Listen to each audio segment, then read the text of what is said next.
కోసయ్య, ఈ డబ్బు నేను నీకు ఎందుకు ఇస్తున్నానో తెలుసా? వడ్డీకి? వడ్డీకా? వెళ్ళి ₹1 ఊరిని పట్టుకురా వడ్డీకి. నువ్వు మిగిలిస్తేగా. అంటే ఊరంతా నేనే దోచేసుకుంటున్నానంటావా? సరదాకి. సరదాగా దోచేసుకుంటున్నా? సరదా కన్నానయ్యా. అలా చెప్పు. ఎందుకంటే నువ్వు ఎన్నికల్లో నెగ్గితే మనవాడంటూ ఒకడు అధికారంలో ఉంటాడని, అవసరానికి ఆదుకుంటాడని. వడ్డీ తీసుకోకుండా ఇస్తే నువ్వు చెప్పేది వడ్డీ బోర్డు వడ్డీ రేపు 2 చేతులతో సంపాదించుకుంటావుగా. అంత సులభం కాదు ఏమయ్యా. భూషయ్య గారు, ఈ కాగితం మీద సంతకం చేయండి.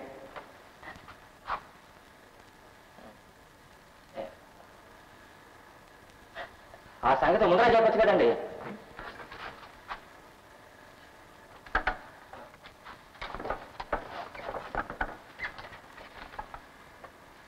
మాకు కాబోయే నాయకుడు సంతకమైనా నేర్చుకోయా.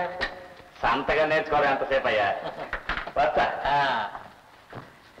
రామచంద్ర, అబ్బా నిన్ను కదయ్యా ఆ కనిపించిన వాడిని ఆ లెక్కలు పూర్తి చేసి అన్ని సర్దే. అదిగో నీకు ఎన్నిసార్లు చెప్పినా పుస్తకాలు తెలిసి ఉంచుతావు. అలాగే మూసే మరి.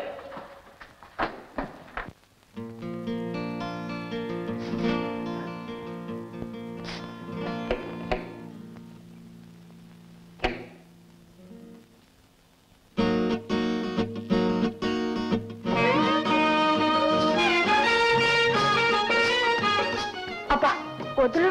చిక్కిన దాన్ని వదలకూడదని మా అమ్మమ్మ చెప్పేది. మా అమ్మ లోపలుంది. లోపలుంటేనే బాగుంటుంది సారు.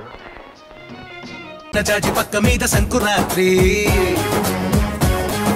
మొగుడు పెళ్ళాలుగా మొదటి రాత్రి, పెదవులు అడిగిన రుచి రాత్రి, కౌగిలి అడిగిన కసి రాత్రి, కవ్విస్తున్నది చలి రాత్రి, కవ్విస్తున్నది చలి రాత్రి.